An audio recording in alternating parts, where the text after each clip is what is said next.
The Silent Watchers, the annual harvest. Captain Zara Miran adjusted her environmental suit as she stepped onto the surface of the third planet from the star humans had once called Sol. The blue and green world stretched before her, beautiful but lifeless. According to the historical records, this place had once been called Earth, home to billions of creatures called humans who had destroyed themselves in a great war 3 centuries ago.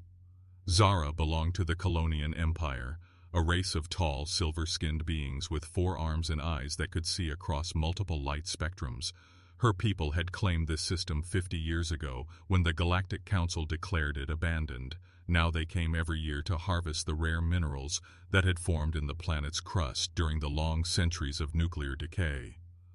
"Captain, the mining teams are ready to begin operations," reported Lieutenant Korv through her communicator.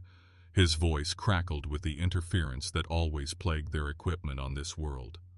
The Colonians had never figured out why their technology worked poorly here, but they assumed it was leftover radiation from the humans' final war.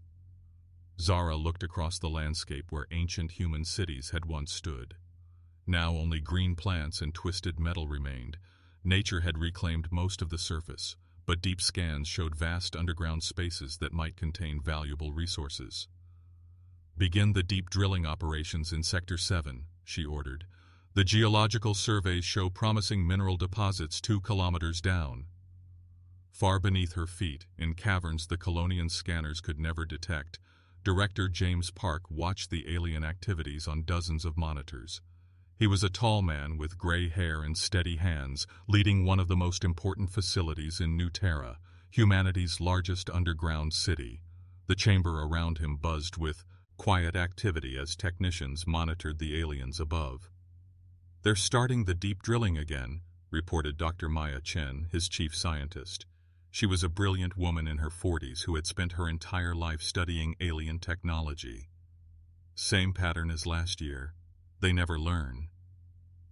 James nodded grimly. For 300 years, humanity had lived beneath the surface of their own world, hiding from the galaxy that believed them extinct. They had built entire civilizations in massive underground caverns, powered by fusion reactors that left no heat signature. They had raised generations of children who learned to move silently and speak in whispers. But they had done much more than just survive. "How are our surface observations going?" James asked Dr. Chen.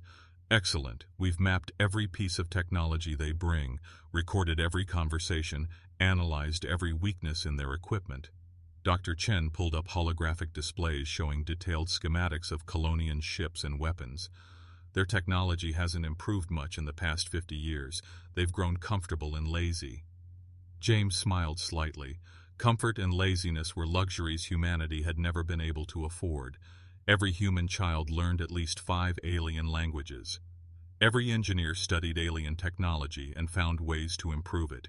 Every scientist pushed the boundaries of what was possible when your very existence depended on staying hidden. The humans had become masters of patience and planning. They had spent 3 centuries watching their enemies, learning their strengths and weaknesses, preparing for the day when they would reclaim their world. The unexpected discovery. On the surface, the Colonian mining operation was proceeding normally. Massive drilling machines bored deep into the earth, searching for the rare metals that made this yearly expedition profitable.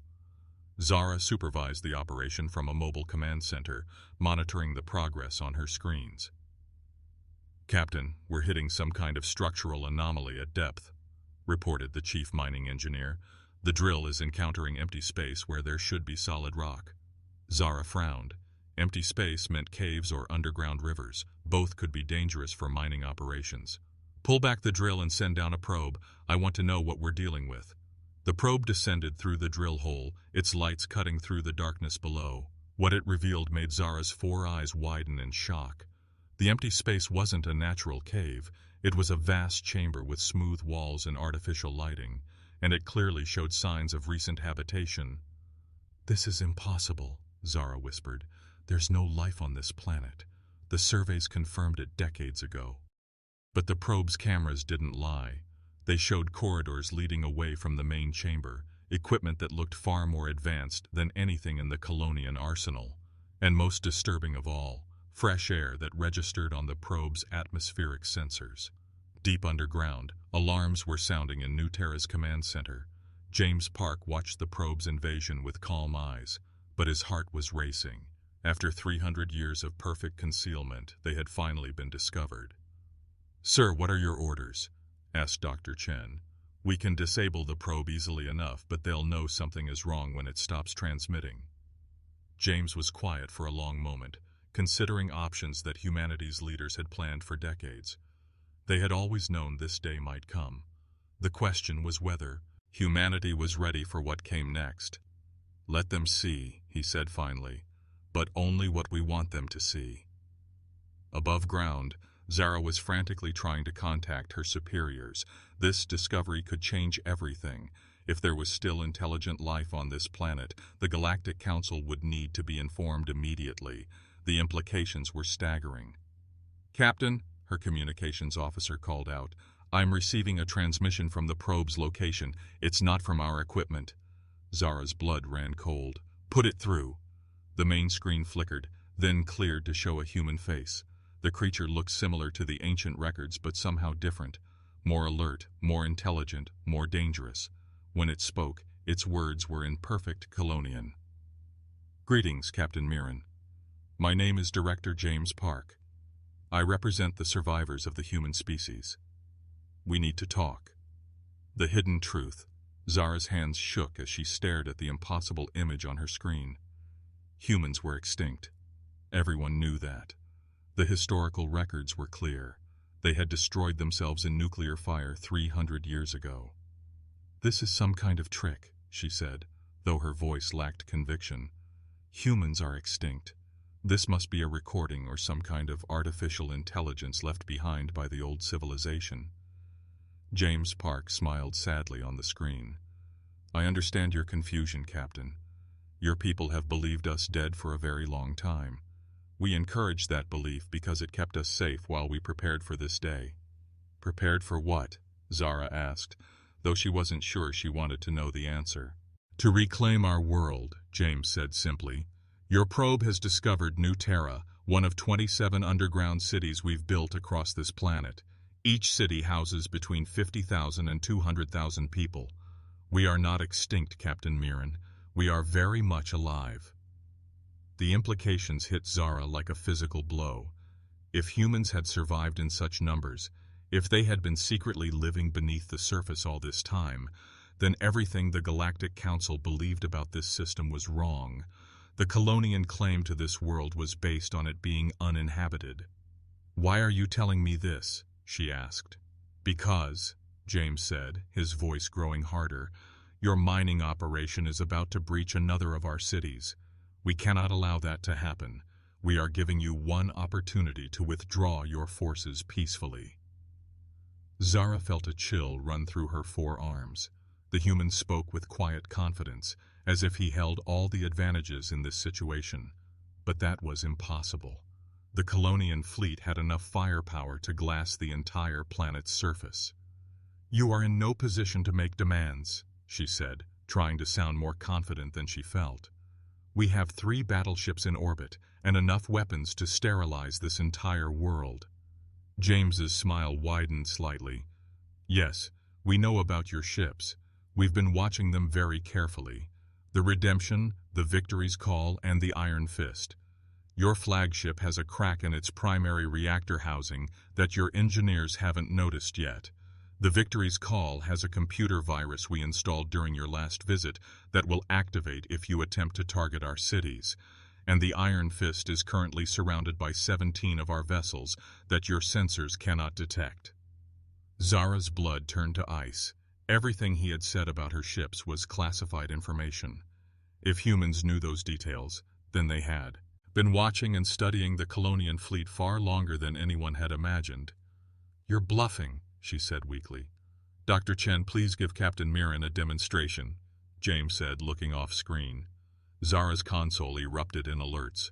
Every system on her command center flickered and went dead for exactly 10 seconds before returning to normal. When they came back online, she found a new message on her screen. "This was a demonstration. Next time, we will not restore your systems." "How did you do that?" Zara whispered. 300 years of preparation, James replied. While your people grew comfortable with easy victories, we learned everything about your technology. We studied your languages, your culture, your military tactics. We know more about Colonian society than most Colonians do. Dr. Chen appeared beside James on the screen. Every piece of equipment you've brought to this system has been analyzed and improved upon. Your fusion reactors are 30% less efficient than ours. Your weapons use targeting systems we can disrupt at will. Your shields operate on frequencies we can neutralize. Zara realized with growing horror that humanity had turned their supposed extinction into the ultimate advantage. While the galaxy had forgotten about them, they had been watching and learning and preparing. They had become invisible masters of their enemy's own technology. "What do you want?" she asked quietly. "For now, we want you to leave," James said. "Take your mining equipment and your ships and return to Colonian space. Tell your superiors that Earth is still inhabited by its original species, and if we refuse?" James's expression grew cold. "Then you will discover that reports of humanity's extinction were greatly exaggerated. We are not the same species that destroyed itself 3 centuries ago, Captain. We are something much more dangerous. We are humans who have learned patience." The choice. Zara cut the transmission and immediately tried to contact her fleet commander, High Commander Vex Thoron. The gruff, battle-scarred Colonian appeared on her screen within minutes. "What is the meaning of this emergency transmission, Captain?" Vex demanded. "My sensors show your operation proceeding normally." "Sir, we have a situation. This planet is inhabited. Humans survived their extinction and have been living underground for 3 centuries. High Commander Vex stared at her for a long moment, then laughed. "Captain, I think the radiation on that planet is affecting your judgment. Humans are extinct. They have been extinct for 300 years. Sir, I have recording of my conversation with their leader. They know classified details about our ships. They demonstrated the ability to disable our technology remotely." The laughter died from Vex's eyes. "Send me the recordings immediately." As Zara transmitted the files, she watched her commander's expression change from amusement to confusion to concern. When James Park appeared on his screen speaking perfect Colonian, Vex's face went pale. "This is impossible," he muttered. "That's what I thought, sir. But the evidence is overwhelming. They've been watching us for decades. They know everything about our technology and our military capabilities." High Commander Vex was quiet for a long time, processing the implications. If humans had survived and had been secretly studying Colonian technology for centuries, then they might pose a real threat to the Empire. But they might also represent an incredible opportunity. "What are their numbers?" he asked finally. "They claim to have 27 underground cities with a total population in the millions." Vex nodded slowly. "Millions of humans with advanced technology and detailed knowledge of our military capabilities. This could be either a disaster or the greatest intelligence coup in Colonian history." "Sir, they've demanded that we withdraw from the system immediately." "Have they made any threats?" Zara hesitated.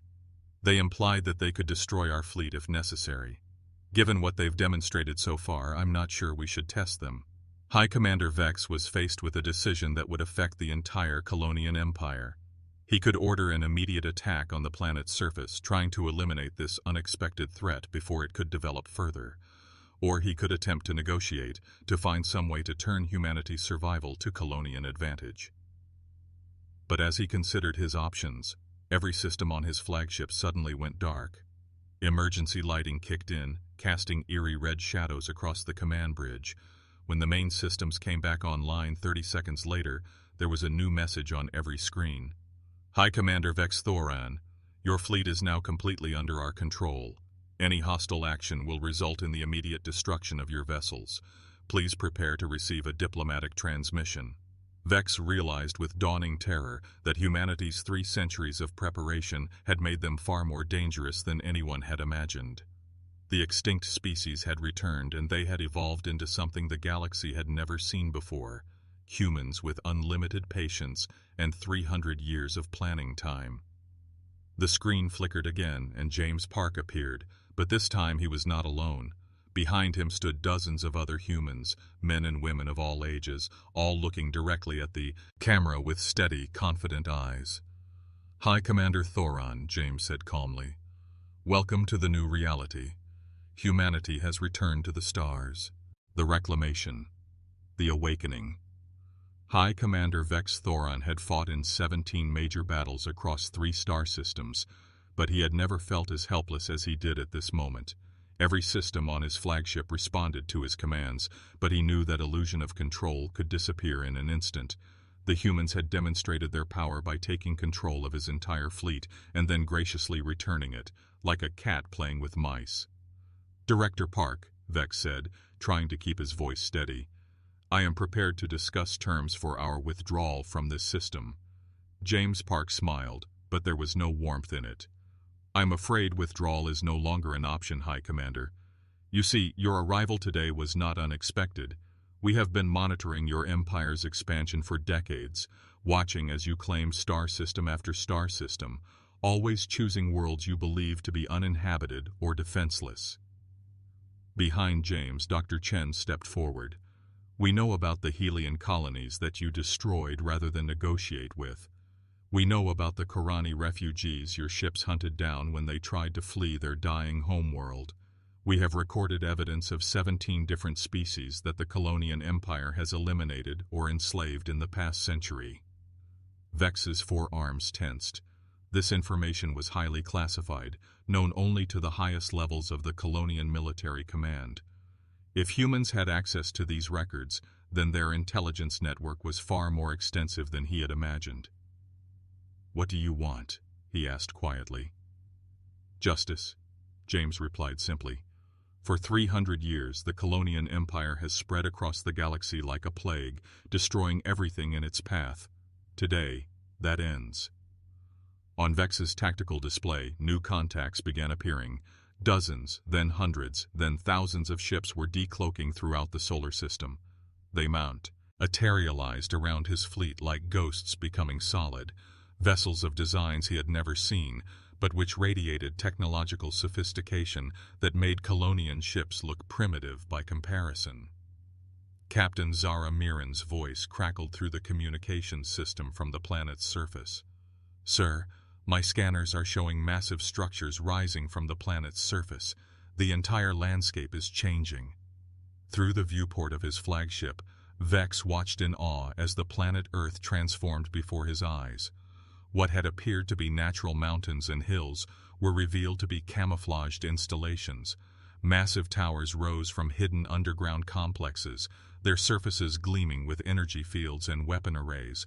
The planet that had seemed dead and empty was coming alive, revealing a defensive network that could probably repel a full Imperial battle fleet. "Impressive, isn't it?" James said, watching Vex's expression. 300 years of construction, all hidden beneath a carefully maintained illusion of desolation. We learned early that the best defense is to convince your enemies that there's nothing worth attacking. Dr. Chen activated a holographic display that showed the solar system from a tactical perspective. The human fleet formations were perfect, positioned to control every possible escape route. But more impressive was the sheer number of vessels they had somehow built and hidden. 18,000 ships, Dr. Chen said proudly, each one incorporating technology we developed during our centuries of isolation. We took everything we learned about alien civilizations and improved upon it. Our engines are faster, our weapons are more accurate, our shields are more efficient. Vex stared at the display in growing horror. 18,000 ships meant humanity had not just survived, they had built an industrial base capable of supporting a warrior fort that dwarfed anything the Colonian Empire could mobilize. "How?" he whispered. "Necessity," James replied. "When your entire species faces extinction, you learn to work together in ways that comfortable civilizations never can. Every human knew that our survival depended on perfect cooperation and absolute dedication to our long-term goals." The message to the galaxy. While High Commander Vex struggled to understand the scope of humanity's resurgence, Dr. Chen was initiating the next phase of their plan. Throughout the galaxy, on every major world belonging to every known species, communication networks suddenly carried an identical message. The transmission began with a simple image, the blue and green planet Earth, rotating slowly against the backdrop of space. Then a human face appeared, calm and confident. "Citizens of the galaxy," James Park said, his words being translated simultaneously into hundreds of languages. "I am Director James Park, representing the human species. For 300 years, you have believed us extinct, destroyed by our own wars and violence. Today, I am here to tell you that reports of our extinction have been greatly exaggerated. On Colonian Prime, the capital world of the Colonian Empire, government officials watched in stunned silence as the impossible transmission continued. We did not destroy ourselves," James continued. "We chose to disappear, to step back from a galaxy that seemed determined to repeat the same patterns of conquest and destruction that had nearly claimed us. We used that time to learn, to grow, and to prepare for our return." On the peaceful trading world of Zentara, the blue-skinned merchants stopped their bargaining to watch the humans speak of technologies beyond their current understanding. "We return to a galaxy that has not learned the lessons we hoped it would. Empires still rise and fall through violence. Species still destroy each other for resources and territory. Entire civilization and still disappear because they cannot defend themselves against those who mistake cruelty for strength." In the scholarly halls of the Meridian Academy, philosophers and historians frantically searched their archives, trying to understand how they had been so wrong about humanity's fate. "This ends now," James declared, his voice carrying the weight of absolute conviction. "Humanity has returned to the stars, and we bring with us a simple message. The age of empire building through violence is over. Any species that chooses conquest over cooperation will find themselves facing opponents they cannot defeat." The transmission showed images of the human fleet, thousands of advanced ships arranged in perfect formations. It showed the transformed Earth, bristling with defensive installations and industrial complexes. It showed underground cities where millions of humans had lived and worked for 3 centuries, building toward this moment. "We do not seek to replace the old empires with a human one," James concluded. "We seek to end the age of empires entirely. The galaxy is vast enough for all species to thrive without destroying each other. Those who choose peace will find humanity to be generous allies. Those who choose war will discover that we have spent 300 years preparing for that possibility." The transmission ended with coordinates for diplomatic contact and a simple promise. "The stars belong to all of us. It's time we started acting like it." The Colonian response. Aboard his flagship, High Commander Vex found himself in an impossible position. The human fleet around his ships had made no aggressive moves, but their mere presence was a threat more potent than any weapon. His military training told him to fight, to test their capabilities and find their weaknesses. His survival instincts told him that attacking these ships would be suicide. "High Commands, Dare," his communications officer reported, "we're receiving urgent messages from Colonian Prime. The Emperor wants to know the status of our mission." Vex closed his 4 eyes and tried to think. How could he possibly explain this situation to his superiors? How could he tell the Emperor that the Colonian Empire's greatest expansion in decades had been stopped by a species everyone believed extinct? "Sir," Captain Zara's voice crackled from the planet's surface, "I'm detecting massive energy buildups in the planetary defense systems. I think they're preparing to demonstrate their capabilities." Before Vex could respond, space around the human fleet began to shimmer with energy. The massive ships activated weapon systems that defied everything Colonian science understood about physics. Beams of coherent energy lanced out toward empty patches of space, but when they struck, massive explosions bloomed across the void. "They're destroying asteroids," his tactical officer reported in amazement, "but the targeting resolution is incredible. They're hitting rocks the size of buildings from distances of millions of kilometers." Dr. Chen's voice came through the communication system. "Those were warning shots, High Commander. Our actual weapons are considerably more destructive." Vex realized that he was witnessing a demonstration designed to show him exactly how outmatched his fleet was. The humans weren't just superior in numbers, they were superior in technology, in coordination, and in strategic thinking. "What are your intentions toward my fleet?" he asked quietly. "That depends on your Emperor's response to our message," James replied. "If the Colonian Empire chooses to end its expansion through conquest, your ships will be free to return home safely. If your Emperor chooses war, then you will be the first casualty of a conflict your people cannot win." Vex understood that he was being offered a choice between retreat and annihilation, but he also understood that this choice would echo throughout the galaxy. How the Colonian Empire responded to humanity's return would determine whether the galaxy entered a new age of cooperation or descended into a war that would make the ancient human conflicts seem minor by comparison. "I need to speak with my Emperor," he said finally. "Of course," James agreed, "but understand that while you are discussing your options, we are contacting every species in the galaxy. The Helian survivors you thought you had eliminated are still alive in our cities. The Korani refugees you hunted are safe in our colonies. Every species the Colonian Empire has wronged over the past century is learning that they now have protectors." The New Order. As High Commander Vex's fleet waited in uneasy standoff with the human forces, the galaxy was already beginning to change. The human broadcast had reached every major world, and the reactions were as varied as the species themselves. On some worlds, the news was greeted with celebration. Species that had lived in fear of Colonian expansion suddenly saw hope for a different future. The Zentarans, natural traders and diplomats, immediately sent messages expressing their desire to establish formal relations with humanity. On other worlds, the reaction was panic. The Colonian Empire's client states knew that their privileged position was built on their master's military dominance. If humanity could neutralize that dominance, then the entire power structure of their region of space would collapse. But it was on Earth itself where the most significant changes were taking place. The vast underground cities that had hidden humanity for 3 centuries were opening to the surface. Millions of humans who had never seen natural sunlight were emerging from their hidden homes to reclaim the world their ancestors had been forced to abandon. James Park stood on an observation deck that had been concealed beneath what the Colonians had thought was a natural hill. Through transparent aluminum windows, he could see the transformed landscape of Earth. Where once there had been ruins and wilderness, now there were cities rising from the ground, their architecture blending the lessons learned from 3 centuries of underground living with the freedom to build toward the sky once again. "It's beautiful," Dr. Chen said, joining him at the window. "I never thought I'd live to see this day." "None of us did," James replied.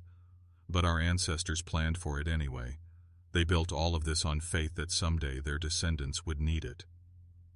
Around them, the command center hummed with activity.